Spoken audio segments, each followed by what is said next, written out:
Hello and welcome to my in-depth walkthrough of Irontown. Irontown is a whole mountain city that I built in Valheim by myself. I did use the cheats to build it, specifically the flying, the no resource building, and God mode. As we all know, it's very hard to find iron in the game, and I don't think it's possible for one person to get enough iron to actually build this, so I don't feel too bad about that. Anyway, today's video is going to be broken up into three parts. The first part, I'm going to talk about the planning and overall building of the city. The second part is going to be the real walkthrough, and I will describe some of the main buildings throughout the town. In the third section, I'm going to discuss the lore and history that I've come up with for this city. Seeing as I've spent so much time building everything here, and also trying to make it feel like a real town, I've just kind of come up with like little stories and stuff that fit the town. I think it's kind of neat. So today I'm going to do this video all in one take, so expect me to mess up here and there. Apologize in advance. The town is constantly under attack by wolves and drakes, so since I have the cheats turned on, you'll see me type kill all every once in a while just to get rid of them. And I think that's about it. I'm going to turn off the snowstorm because it kills my frame rate and you can't see very far. So I'm just going to leave regular snow on. So I do want to start the tour at the front gate, so I'm going to have to jump down there in a second. One other thing, I'm going to change it to sunrise because it looks pretty cool, because this way is east and it lights up the town really well. Alright. So I think we are ready to get started.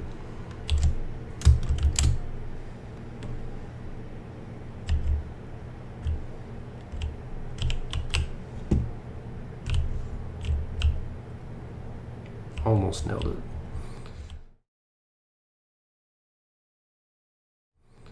So this is Irontown. Obviously, town built on an entire mountain. To discuss why I chose this location, I'm going to open up the map. Now this is actually my second giant build. My first one was an island fortress here, and I decided I wanted to do a mountain one for my second one. I originally scouted these two peaks over here because they have much more of like a pronounced point to them, like a regular mountain you'd think of. But I ended up going with this one over here, one because there's just a lot more area to build in this mountain biome, and also because it has a peak here on the west side and this ridge on the east side, and it created a long valley which was like the perfect shape to build the town into.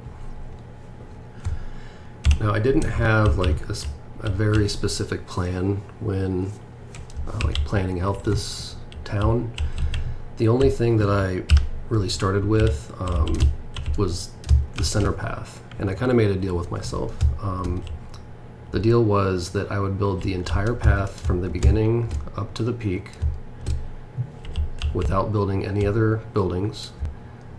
And after that was done, then I would just jump around and build whatever seemed the most fun at the time. Like it was very fluid, and I just kind of filled in sections, as I see fit, as I saw fit. So once I had the center path all the way up to that point, then I actually started working on the buildings. And you can see how the path isn't always straight. So I would just pick a building, like I think this was the first one. I lined it up with the path and built that. And then I moved on to the next one. And I was pretty sporadic, as I kind of mentioned. So like I would do some of that, and then maybe I'd go work on the castle a little bit, or maybe I'd make the bridge or the pathway a little prettier. I jumped all over the place, so I can't really tell you the exact order that I built in. Now, as far as the aesthetic of the buildings, there were four things that I kind of kept in mind throughout the entire build. The first was I wanted the, what do they call, the iron wood beams to be visible a lot. The second thing is I wanted to use a ton of stone. My last build didn't use much stone at all, So this one, I wanted a ton of stone. Every building is either mostly or all stone. The third thing is I wanted to use these black banners to kind of symbolize Irontown. So you'll see the black banners everywhere else, or everywhere throughout the town. And the fourth thing is, what was it? Oh, the zigzag wood. This kind of like pattern here. It's something I came up with like halfway through the build, and then I started adding it. You'll see it on like the bridges, and it's around the top of the castle. I think my favorite use of it is did this really advanced like zigzag pattern on the monument up here.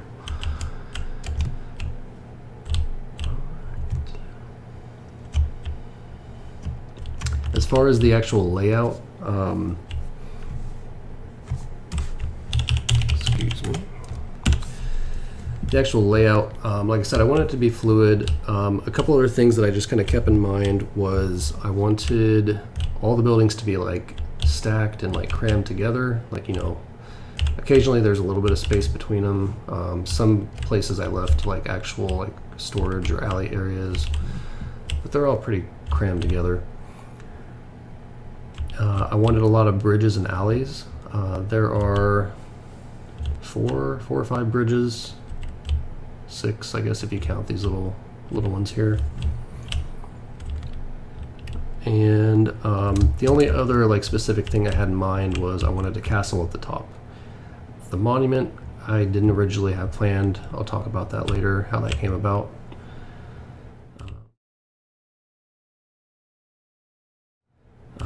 But that's all the general guidance I gave myself to build this whole town.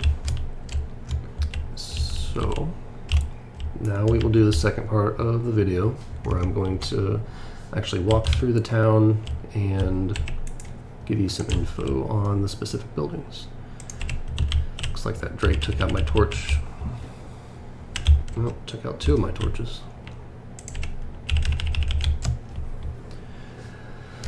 Alright, perfect place to start, front gate.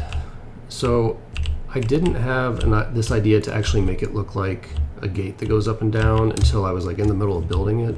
I think I was just making these vertical round poles and connected them. I'm like, that kind of looks like a gate. So I don't know, you know, you can't do too much with the pieces and parts in this game, but sometimes you can make them look pretty neat.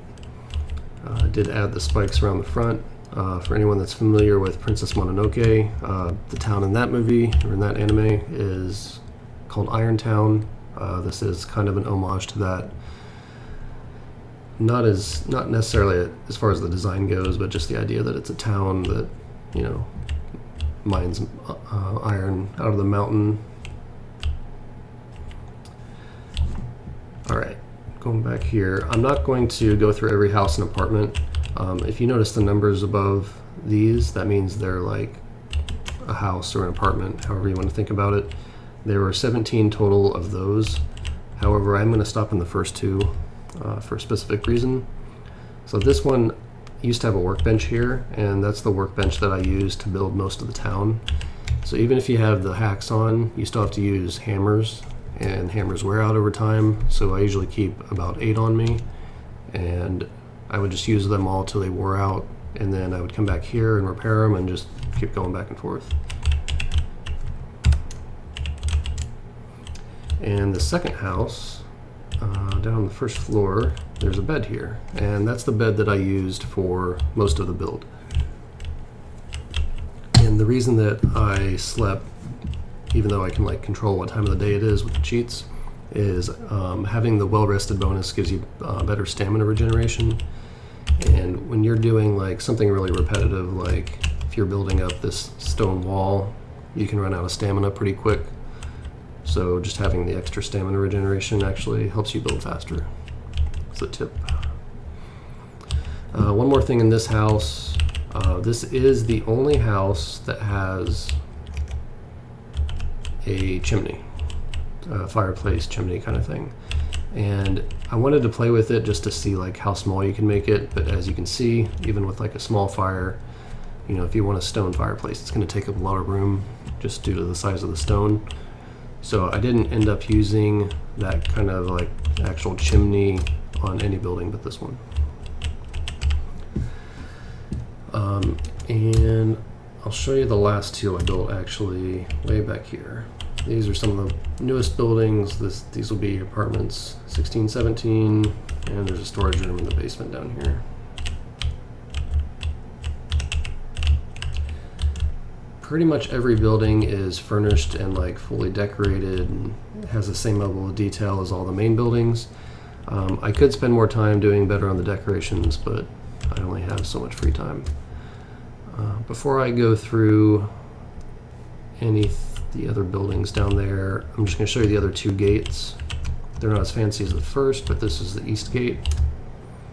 And back here we have the north gate.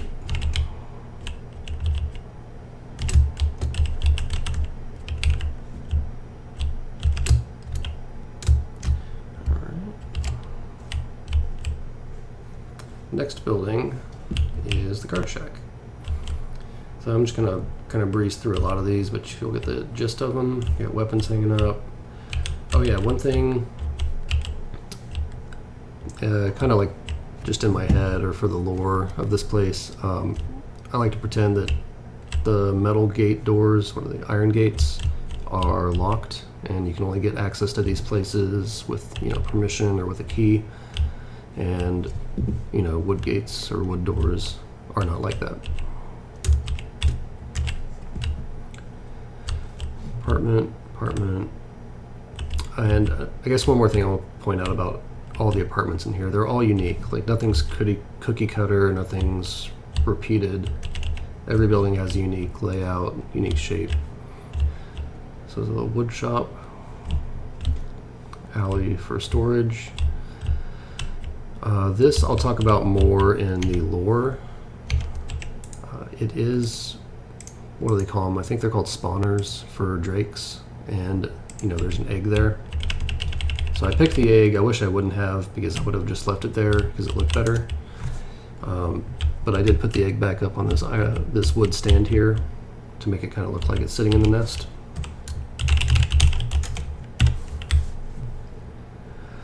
This is a secret passage. There are 4 secret passages throughout the city. I'm pretty proud of how I pulled them off.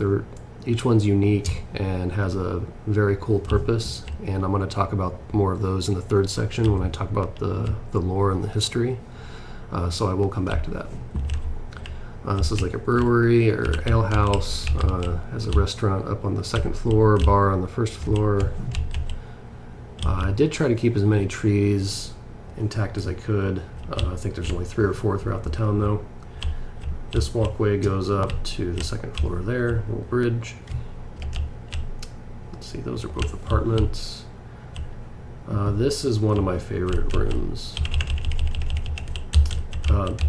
This just reminded me real quick before we go inside. If I go through the entire city and refill all the lights, it takes about 1 hour. Even with the flying and everything, there's just so many that it does take that long.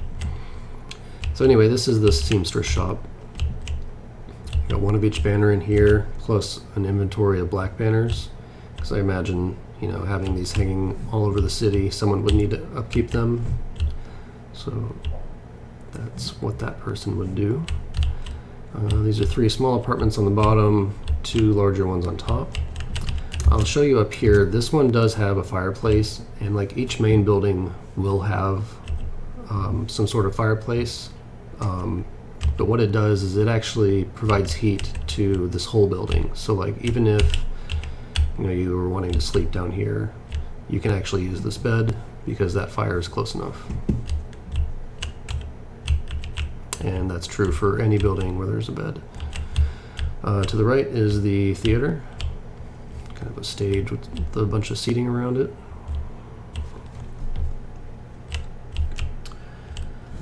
I'll poke back here real quick. We got 3 apartments. Bridge. I'm gonna go this way and swing in here. This would be the mess hall, so where everyone would eat.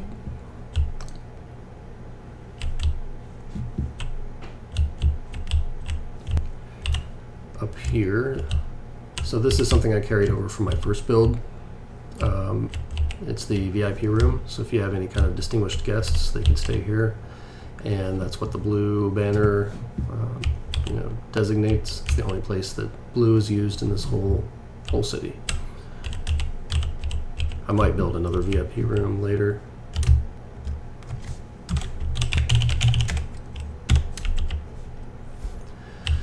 This room we'll talk about a little bit. This is the southeast tower. I might build towers in each corner eventually. It does go up. I need to finish decorating this one some more. It's kind of bland, both in the furnishings and the actual decorations, but it's good enough for now. Let's see, those are the last two apartments I kind of pointed out. Here's the forge. This is another building where I could do more with the decorations inside. It's more for appearance right now. There's also a second, or like a bottom floor here that has more hearths, so the whole thing just kind of lights up like it's a forge. It's right next to the north exit. This is the big bridge right here that leads to the walkway. It is kind of fun. All the buildings are pretty close, so you can run along the rooftops if you want. Alright, so I'm going to come back down here.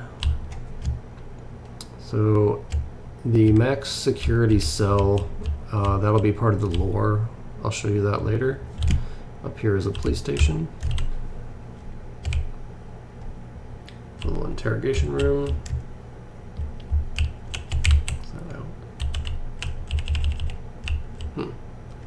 That's weird. Let's fix this real quick.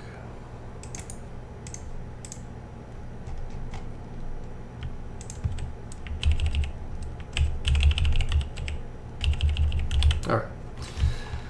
And this is a 3-story house. It's probably the biggest one besides the castle, I think. Here's those 2 apartments. I skipped a few things, but I think, oh yeah, teleporter.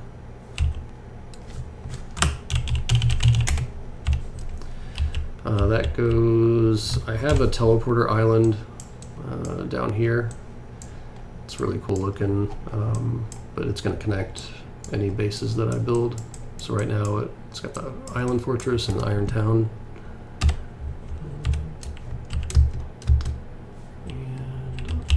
If you cross this bridge down here, there are these little bays, kind of like artisan or craftsman bays. And it also leads back to the town.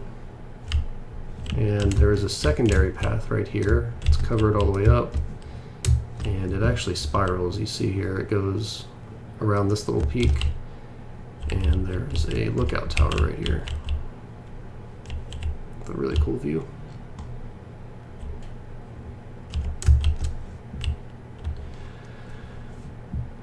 There's one more thing.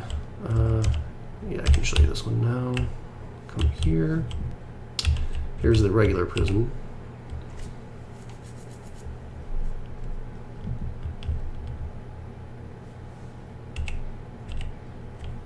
Let's see, 4 different cells in here.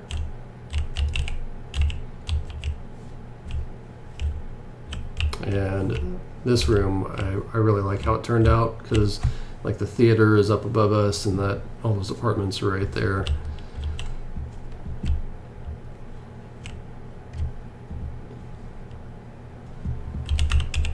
This is a silver vein that I just left there. Thought it looked cool. You can probably see this, which one?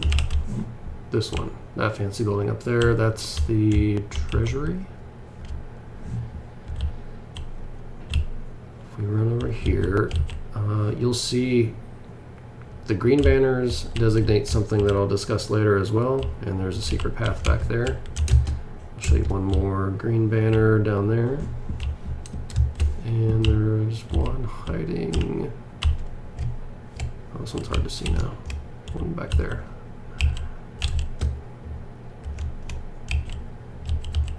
Stuff for later.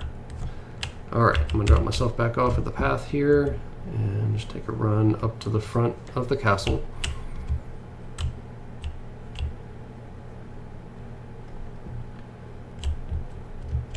So the castle is essentially just my bedroom. It's mostly just this one large room here. This is personally one of my favorite parts of the whole city. When I was building the castle, I started with this like round window shape. So I like built this wall first, and I did those two walls.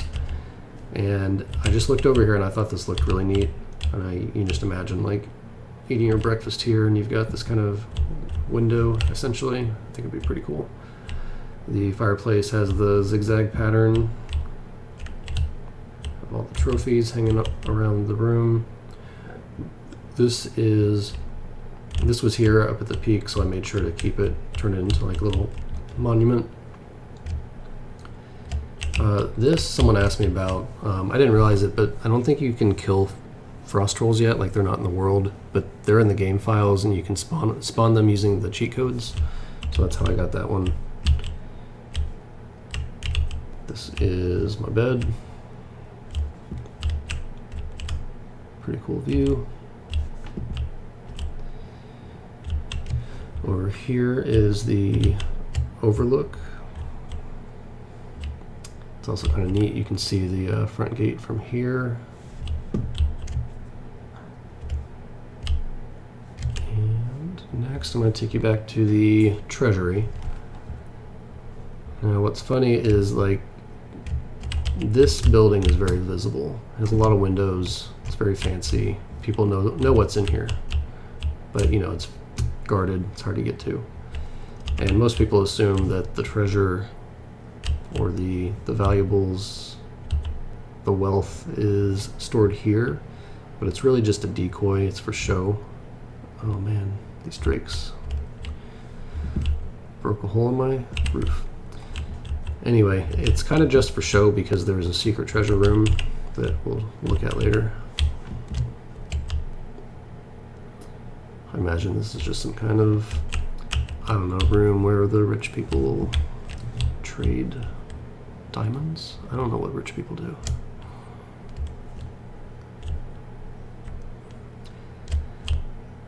Next is the roof. So I did this kind of diagonal design on the whole stairwell.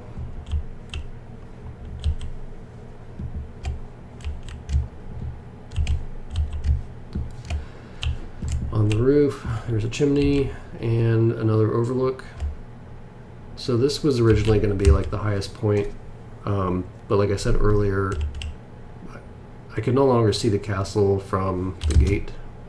I think something's in the way.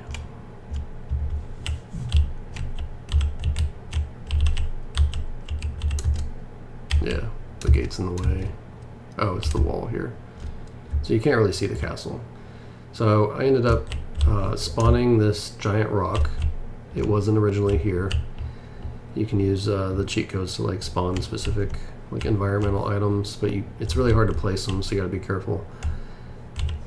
I spawned that and then built this monument around it.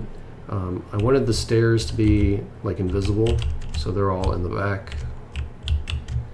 And I liked the look of just having like each floor is just like a platform that looks like it like cuts through the rock.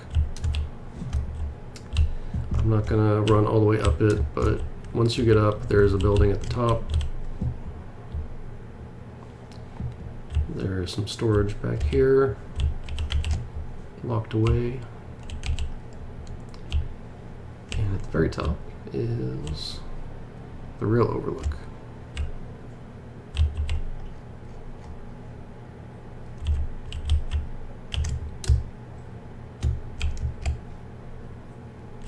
Wow, that was weird. Just went through the ceiling. I think that is all the main buildings. There are, depending on how you break apart the apartments, like if you count each apartment has like their own building, it's right at 50. If you don't count that, it's closer to 42, I think. That concludes part 2.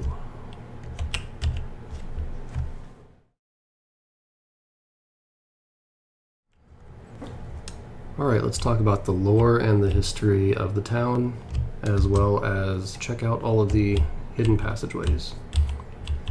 So the story that I've come up with is that about 150 years ago, a small group of Vikings found this mountain, discovered that it had a bunch of iron, and set up a small mining operation here. And slowly over time it grew, more and more people joined, helped, ended up becoming a town and now a city. Now the family, the main family that settled here, claims that they had to defeat a green dragon to lay claim to this land. And everyone at this point is not really sure if that was it's like a legend, they made it up, like maybe they just fought a drake. Like, no one's really seen a green dragon, so anyway, it was a long time ago. Now, about 50 years ago, there was a big earthquake, and the East Ridge, like some buildings that were on it, collapsed, and they were digging through the rubble, and they found not one, not two, but 3 dragon eggs.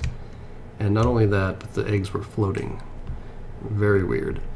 Freaked a bunch of people out. A bunch of people left. They couldn't decide what to do with them, whether to destroy them or what. But they ended up building like a structure around it to protect them until they figure out what to do with it. The family also tried to kind of cover it up because the eggs were freaking out a lot of people, but obviously word got out, and a small cult-like following started developing, kind of worshiping the eggs. Years later, someone was coming through the town who knew a lot about dragons. They showed this man the dragon eggs, and he verified that yes, they are indeed green dragon eggs, and he said that they usually take about 5 centuries to hatch, and in the last century, they are known to create local earthquakes and to also levitate. It's just what green dragon eggs do, I guess. So with that information, the family shared it with the townsfolk,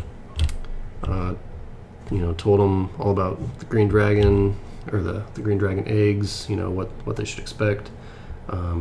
They're not sure if the green dragon is out there somewhere, if it's not dead, if it'll come back, if the eggs hatch. There's a lot of uncertainty around these eggs. So the family becomes very divided, and they can't decide if they want to just destroy them or keep them or what. So they have kind of like a civil war. It gets very ugly, very violent, and the family members that want to keep and protect the eggs start killing off and jailing the people that want to destroy the eggs. It gets to the point where the leader's brother convinces pretty much the cultists, who a lot of them are in the police force, to lock his brother, the king, away in this secret maximum security prison down here. So they kept him in here for decades. And this is a really cool secret passageway down here. It goes underneath a lot of the buildings. It is dug into the mountain quite a bit. And on top of that, just to add to the lore, we can say that the king, the ex-king, the brother, found a way to open up this wall and spent years digging a hole through the side of the mountain and ended up escaping. So there's an actual jailbreak hole there, and it's right next to the actual entrance. However, there's no way you can see it. So I thought that was pretty neat. That kind of happened by accident, but I made the most of it. Let's see, getting back to the story. So even though the the family, the ruling family, told all the citizens about the green dragon. A lot of them just kind of picked and chose what information they wanted and continued growing they call it the Society of the Green Dragon, essentially a cult that they have. What they come up with over time is that the dragon is going to return once the eggs hatch, and it's going to destroy the whole town, but if you worship the dragon, then it'll spare you. That's the gist of it. So the family, they're essentially, so the brother that killed the king, he's in charge. He wants the dragon to come back at this point because he wants to kill it. He thinks he's going to get all kinds of glory and fame if he kills an actual green dragon. So he's kind of feeding the cult and using them as his own police force to protect the eggs. And that's one reason why the cult seems to have so much access to the city, access to places that they shouldn't have, stuff like that. And if we look back here, so that's your little clue that there's a secret here. Down here, there is another tunnel that's dug into the mountain. And it goes to this little room here, which I'm sure you saw from the other side. I've got green lanterns in the back, so it kind of makes this whole place glow green. And I guess it's like a secret society meeting room.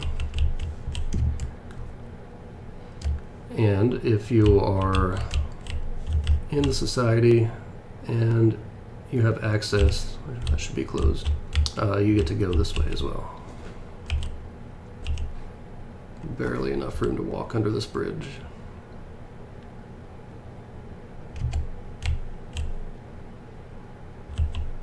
Back here behind the apartments, behind the guest room, there's that green flag. And this is how you get to the eggs. So, why are these eggs floating? When I was messing with stuff to spawn for like decorations and stuff, I saw you could spawn a dragon egg. And as soon as you do it, like if you want to spawn it on the ground, like instead of like a normal item, dropping to the ground, they just kept floating. Some items do this, like if you spawn certain trees, but after about 20 seconds, they'll drop to the ground. So I thought the eggs would do that. They've been here for a week now and still haven't fallen down, so looks like they're gonna float. And I just kind of built that into the lore. Then the last thing, let's see, I think that was all the secret passages. There's this one.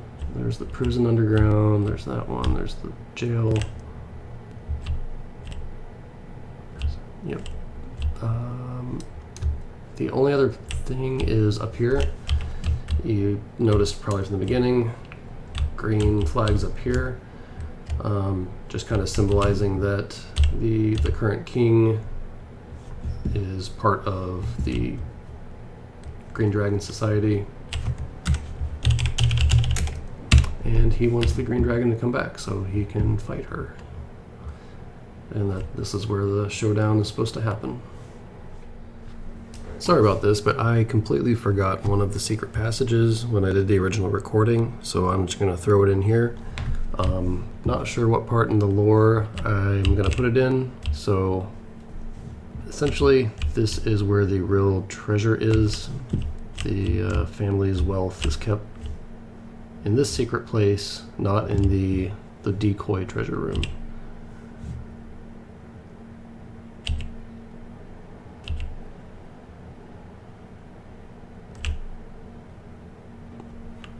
And part of the lore that this is involved in is after the ex-king escapes, before they know he's escaped, he organizes a group to come in, access this room, and steal the treasure before they know he's even broken out of prison.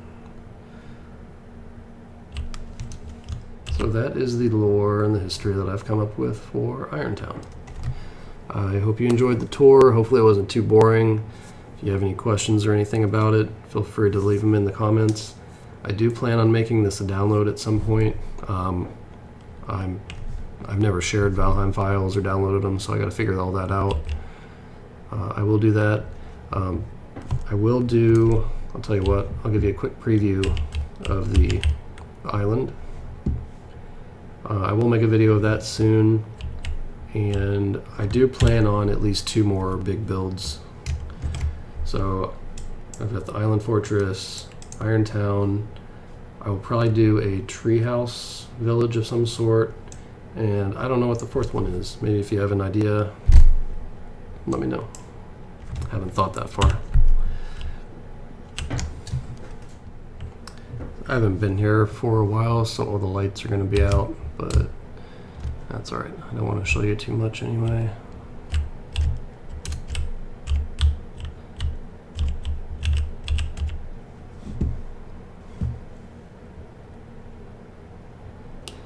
Anyway, thanks for your time. Goodbye.